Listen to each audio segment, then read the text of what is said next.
Merci de faire confiance au journal de la ville. Mesdames et messieurs, voici le sommaire. Une tragédie ce vendredi à Kinshasa. Un couple dont un homme et une femme, tous mariés séparément, ont été retrouvés morts ce vendredi à l'hôtel MP Fils de Bandalungwa. Toutes les personnes retrouvées à l'intérieur de cet hôtel ont été interpellées par la police dans le cadre des mesures d'enquête. Incendie ce vendredi 12 juillet, des bouteilles de gaz en plein centre-ville à Kinshasa au croisement des avenues Au Congo et Bas Congo à quelques mètres du rond-point Kin-Mazière dans la commune de Lagobé. Le fait a été maîtrisé par la police d'incendie. Aucune perte en vies humaines.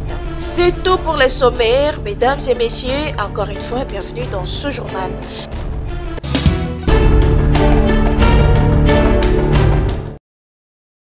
C'est une tragédie difficile à y croire.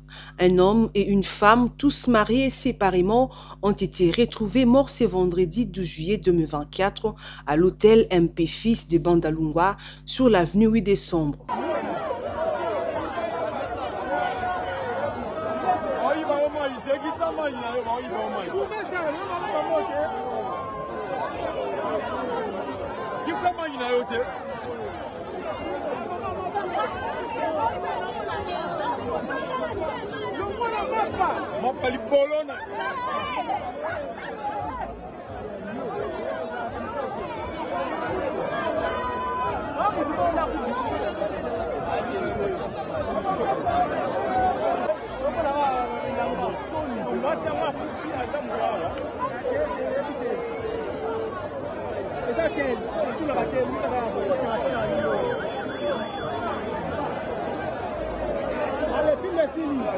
Et toutes les personnes retrouvées à l'intérieur de cet hôtel ont été interpellées par la police dans le cadre des mesures d'enquête afin de déterminer les circonstances de cette triste affaire.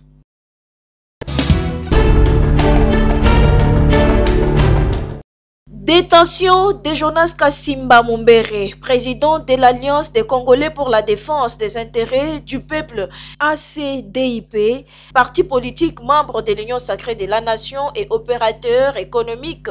La coordination nationale du panel des experts de la société civile, coordonnée par Dieudonné Mouchagaloussa, s'est dit préoccupée par cette détention qu'elle qualifie de violation des droits de l'homme et surtout qu'elle infortunée est sous régime alimentaire et médical nécessitant une prise en charge régulière et appropriée. La coordination nationale du panel des experts de la société civile constate avec regret la persistance des cas de détention extrajudiciaire par les services de renseignement qui du reste constituent non seulement des violations graves des droits de l'homme, mais aussi et surtout des pratiques contraires à la constitution de notre pays, la RDC.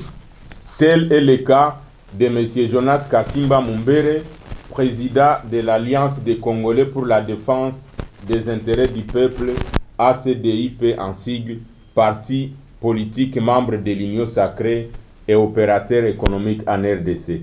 Enlevé dans sa résidence de ma campagne à Kinshasa depuis le samedi 11 mai 2024, est détenu jusqu'à présent dans les geôles de l'ANER sans aucun contact avec sa famille, ses avocats, moins encore ses proches, et c'est malgré les cris de détresse de son épouse sur son état de santé précaire. La coordination du panel des experts de la société civile est très préoccupée par cette détention extrajudiciaire, d'autant plus que l'infortuné est sous régime alimentaire et médical nécessitant une prise en charge régulière et appropriée. Gardien de valeurs citoyennes, le panel des experts de la société civile rappelle que la Constitution garantit la présomption d'innocence jusqu'à ce que la culpabilité soit établie par des juridictions compétentes. Il est donc indiqué que s'il y a des accusations apportées contre M. Jonas Kassimba Mumbere, la loi et les instruments juridiques internationaux exigent à ce qu'il soit mis à la disposition de la justice. Au cas contraire, une certaine opinion risquerait de croire qu'il s'agit d'une pratique consistant à rançonner les hommes d'affaires. Il va sans dire que ceci ternit l'image de la République et par ricochet l'état des droits prôné par le chef de l'État, son Excellence Félix Antoine Tshisekedi Tshilombo.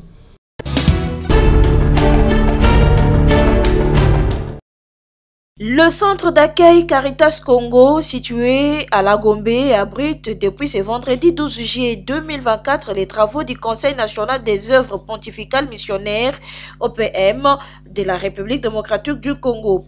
Pendant 4 jours, les responsables des OPM des 48 diocèses du pays vont évaluer l'action missionnaire menée dans chacun de ces diocèses, ensuite élaborer des perspectives pour un éveil missionnaire en RDC et partager leurs expériences en vue d'une pastorale globale.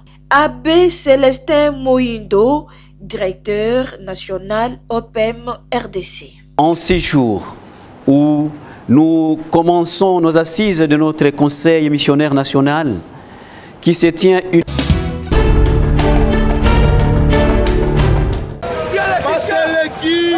C'est une marche de colère pour dire non à la vie chère à Kinshasa, capitale de la République démocratique du Congo, organisée ce jeudi 11 juillet 2024 par le mouvement citoyen Biso Peuple, dans le cadre de sa campagne dénommée Biso Tolembi Passi. Une marche qui a eu pour point de départ Bitabé, commune de Massina, marché de la Liberté, en passant sur le boulevard Lumumba. Gauthier Kassongo, coordonnateur du mouvement citoyen Biso Peuple. Nous sommes descendus aujourd'hui dans la rue, n'est-ce pas, pour dénoncer les désordres que nous avons observés, n'est-ce pas, dans le secteur du transport. Par exemple, aujourd'hui, on a des embouteillages qui sont caractérisés ou bien causés par les demi-terrains de chauffeurs. Il y a la tracasserie des agents, n'est-ce pas, du transport qui ne sont pas identifiés. Troisièmement, il y a la non-tarification exacte du ticket du prix du transport. Parce qu'aujourd'hui, on se réveille le matin pour le même trajet. On fait un trajet le matin à 1000 francs, mais le soir, ce même trajet avec le même bus, nous arrivons jusqu'à combien? 3000, 4000 francs. Alors nous, en tant que les jeunes de Tchang, les jeunes conscients, les jeunes Congolais qui sont non alignés, on n'est aligné à aucun parti politique. Nous sortons pour parler au nom, n'est-ce pas, de la structure appelée Biso Peuple et le peuple que vous voyez. Parce qu'ici déjà, il faut dire que nous sommes à la 4e acte de notre campagne Tolembi Passi qui a commencé depuis le 20 mai. Et aujourd'hui, nous avons juste ciblé le transport. Et ici, quand nous venons ici, c'est parce que nous voulons, n'est-ce pas, qu'il y ait clarification. Nous voulons que les autorités, tant urbaines et politiques, qui se prononcent sur ce qui se passe dans notre ville. Nous lançons le message au niveau de la division urbaine du transport, au niveau du ministère provincial du transport, au niveau du ministère national du transport, pour qu'ils comprennent qu'on en a marre. Chemin faisant, la population n'a pas manqué de s'exprimer. C'est comme 750. Carré qui 3 c'est comme 600. Pistolet qui 100 c'est comme 400. Papa Tokyo Suga Namboka Openza.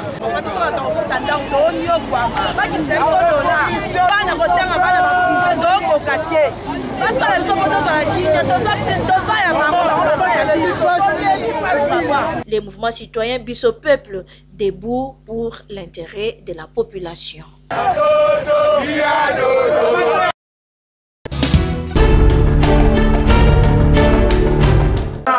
200 $ américains ou rien. Payable au taux budgétaire pour les huissiers au mois de juillet 2024, revendique l'intersyndicat national de l'administration publique INAP, dirigé par Fidel Kiyangi Matangila, au cours d'une assemblée générale de tous les délégués syndicaux de toutes les administrations publiques, y compris les régies financières, tenues ce jeudi 11 juillet 2024 dans la grande salle de la paroisse Notre-Dame de Fatima à Gombe, pleine comme un œuf et qui a refoulé du monde. Depuis 2015 jusqu'à 2023, nous avons signé près de 6 ou 7 accords avec le gouvernement. L'accord principal qui nous a réunis aujourd'hui, c'est celui qui voulait que l'huissier puisse avoir 200 $ en salaire de base en 2021.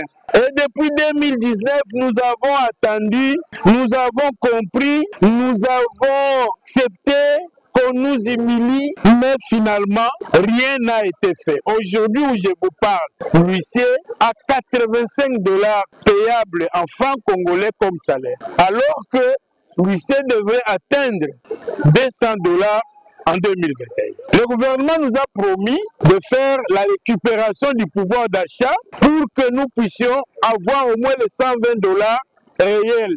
Rien n'est fait. Alors, les délégués syndicaux de toutes les administrations, y compris les régies financières, demandent au gouvernement que le salaire du mois de juillet, l'huissier doit avoir 200 $ payables au taux budgétaire. Si ces mois de juillet, les huissiers ne touchent pas ces 200 $, les agents et fonctionnaires de l'État seront au palais de la Nation, poursuit le président de l'INAP. Faute par le gouvernement de payer 200 $ à l'huissier à la fin du mois de juillet, une assemblée générale sera convoquée à l'esplanade du palais de la Nation où résident, où travaillent les premiers fonctionnaires congolais pour que les agents et fonctionnaires présents à Kinshasa nous disent la marche à suivre. Salarial, comme le veut le chef de l'État, nous sommes d'accord. Mais qu'on nous donne d'abord les 200 $ et quand nous irons faire les assises de la politique salariale, les 200 $ nous servira de point de départ. À savoir, jusqu'à présent, le huissier au sein de l'administration publique n'a que 85 $ comme salaire.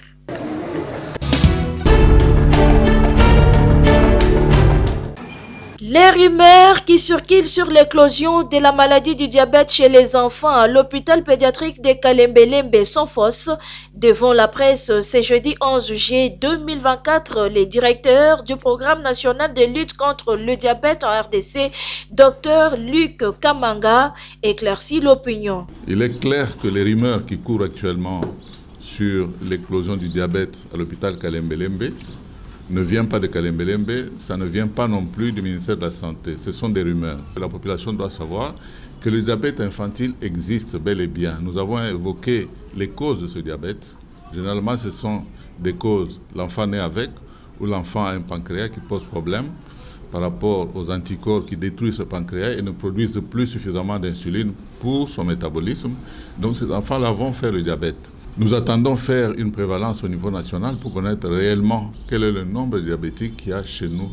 Et nous pensons que par rapport à la couverture santé universelle prônée par le chef d'État et qui est bien soutenue par le ministère de la Santé, nous sommes dans la bonne voie. Ces rumeurs disaient encore que la consommation de la boisson sucrée par les enfants serait à la base de l'éclosion de cette maladie. Alors, Dr Kamanga, faut-il lier la consommation de la boisson sucrée au diabète? Mais par rapport aux sucreries, nous avons dit qu'il n'y a pas de lien de causalité entre l'éclosion du diabète chez l'enfant avec la consommation des sucres, mais il est établi à travers le monde que la plupart des boissons sucrées qui sont fabriquées et vendues dans le commerce ne respectent pas beaucoup le taux de sucre requis et recommandé par l'OMS. Donc il est important que l'autorité publique puisse également jeter un coup d'œil là-dessus. L'organisation de ces points de presse était aussi de faire connaître ça par le docteur Akele, médecin directeur de l'hôpital pédiatrique de Kalembelembe. Pour médecin, que quand un enfant arrive à l'hôpital, il faut l'examiner correctement, bien faire l'anamnèse et bien chercher la cause de sa maladie. Le diabète est un fléau pour lequel il faut conjuguer des efforts possibles, surtout avec la couverture santé universelle initiée par le chef de l'État.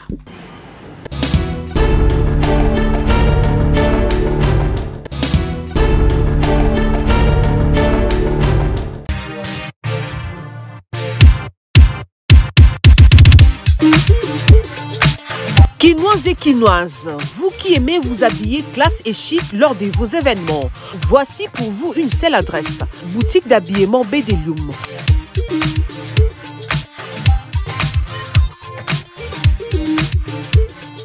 Avec ses plus de 20 ans d'expérience dans les domaines vestimentaires, vous trouverez chez Bedelium des vêtements et collections de haute gamme à un prix très abordable nulle part ailleurs.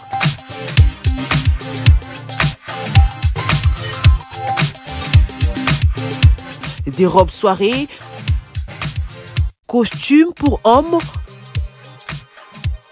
cravates, chaussures hommes et femmes, des montres, ceintures, des pantalons tissus et jeans de très bonne qualité pour vous rendre sublime. Nous sommes aussi dans la parfumerie. Nous vous offrons de parfums de marque pour vous sentir bon. Notre adresse, trouvez-nous sur l'avenue des Écuries numéro 3 à Kitambo Magasin, référence Kin Marché et Hôtel Malébo. Chez Bedeloum, bon chic, bon genre.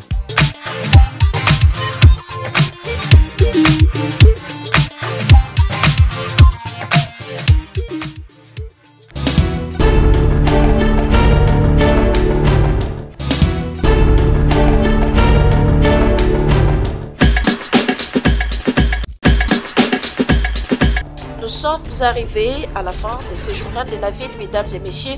Merci de l'avoir suivi. Le prochain rendez-vous est fixé pour ce samedi et d'ici là, portez-vous bien.